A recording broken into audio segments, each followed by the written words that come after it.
Hola, ¿cómo estás? Yo soy un gorilla.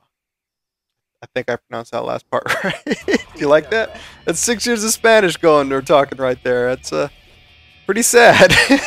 I actually lived on the border of Mexico. I lived in El Paso, Texas for about 8 years. Do you think I would pick up more on the language? Like, no, no, not so much. And I did take 6 years of Spanish. I was actually even elected as the president of the Spanish club. Never went to any of the meetings. And there was supposed to be like fundraisers I was supposed to run and stuff like that. Never did that. Yeah. Kind of a slacker in that regard. Maybe that's why I never learned Spanish. Need to pick up Rosetta Stone. I heard good reviews. I always hear reviews about it. So hopefully, if I do pick it up, it's worth my while. I think it's like $500 for all levels of Spanish. So spend that much money. Hope I learned some Spanish. But no, not not here to talk to you about my lack of knowledge of the Spanish language. I'm bringing you guys obviously some Call of Duty 4 gameplay, some TDM footage. I think this is the map Strike. I don't remember it off the top of my head, but I think that's the case.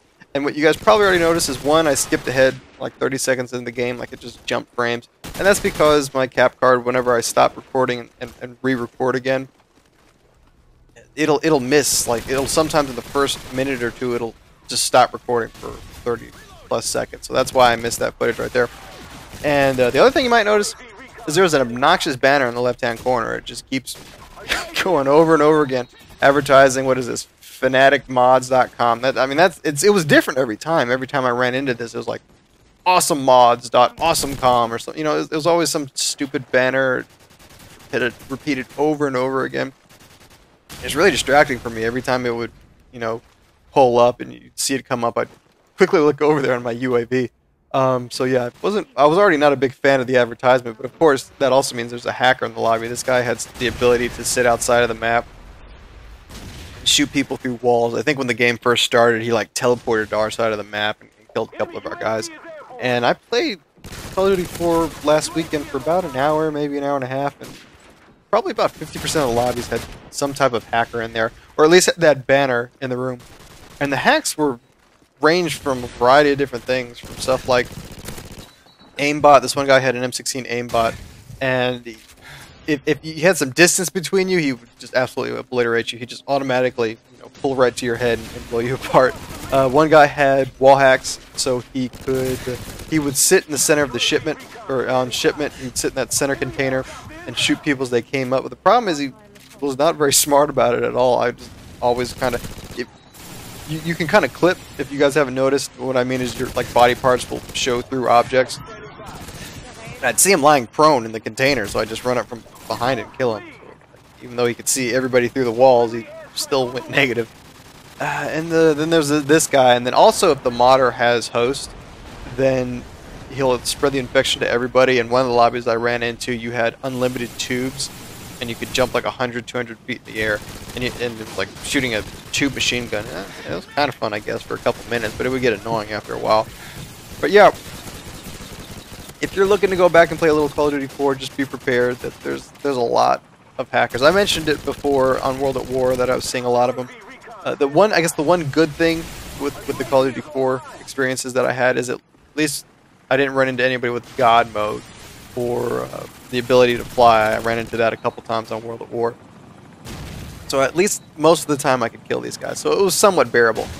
But I'm not here to rant about or warn you about Call of Duty 4 hackers, if you guys even still own this game or not. I'm actually wanted to talk about comedians. Or one of the things I like to do is I like to go see live stand-up comedy. I really like watching it, you know, in Comedy Central and stuff like that. But if I have the opportunity, I love to go see live stand-up. And where I live, there's actually a pretty popular comedy club, or at least good talent comes through here, like Jerry Seinfeld, Chris Rock, who else? Kevin Spacey. A bunch of these guys that have come through the area, so I've had a chance to see a lot of different comedians. But the very first time I went to see a live comedian was kind of I wouldn't say like a surreal experience, but not something you would expect for your very first time. And I guess to start off the story, I was a freshman in college, my very first semester, and I was part of a really strange class. It was a 1 hour or a 1 credit hour course, and there's no grade that affected your GPA. You either passed or failed. And you go in each week. It was once a week you'd go in, and they'd have like maybe a physics or somebody who was an expert in physics, like the string theory. He'd come in, maybe somebody in biomedical engineering, somebody from arts. Every week it'd be something different from a different area of the world, or some different just different parts of society and stuff like that. I guess it was kind of an eye-opening class. I don't know. It was a precursor to honors courses, so you had to take it. But I'd go in there, and there was 2 requirements. You had to attend 80% of the classes, and you had to go to a couple of events that they required you to go to outside of those classes. And one of those classes was go to a comedy club or go see stand-up comedy. So I went for my first time to this comedy club, and I went to see Bobcat Goldthwait, I think is how you pronounce his name. Goldthwait. That's what I'm going to say. I've already butchered the Spanish language. Why don't I just butcher somebody's name as well? So if you don't know who he was really popular back in the 1980s for his role in the Police Academy movies. He's kind of this neurotic character who he had like this loud, obnoxious voice, and that's kind of how you knew who he was. Real popular back then. But I think there's like a 2-drink minimum at this club or something, because everybody there was hammered, and the second he started his routine or his bit, people started screaming, "Hey, Police Academy! Whoa, you were awesome in Police Academy!" And they just kept doing it. And he was cool with it in the beginning, but after, 15, 20 times, you could tell he was getting agitated. But that's not what really pushed him over. That's not what really got him pissed off. There's this, the best way I can describe this guy is just a tool. It was just some guy who tried to look like a hotshot sitting in the front row with, I imagine it was his mistress or some chick he picked up off the road, or his new girlfriend, or I don't know who she was. But she had, bleach blonde hair, and she was half his age, and he was sitting there, he was drunk out of his mind, just sitting there talking to her and telling her what he was going to do to her after they left the show and stuff like that. And this is a small venue. This is like those old comedy clubs from the 1980s that, made comedy stand-up so popular. Small rooms with a brick wall in the background. It's exactly that right there. So everybody in the club could hear him talking to his girl.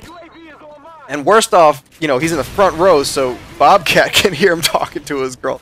And Bobcat's like, "Look, man, I'm trying to do stand-up here. I'm trying to do a show. Do you mind?" And he's like, "Oh, yeah, sure, man. You keep doing what you're doing. It's okay." And, doesn't even care. And then eventually started talking to Bobcat. Like, "Hey, I really like you, man. I'm sorry I pissed you off. Yeah, you want to be friends?" He put his hand out up on the stage to try to get him to shake his hand.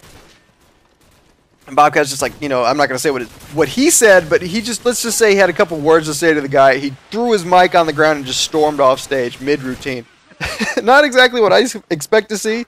First time going and seeing some stand-up, but it was funny nonetheless. Oh yeah, and I lost this game, so sad face.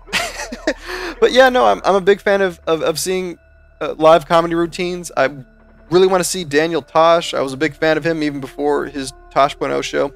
And I've always wanted to see Greg Giraldo, but he's dead, so not going to happen anytime soon. But yeah, let me know if you guys like seeing stand-up comedy. Let me know who your favorite comedian is. And like always, take it easy.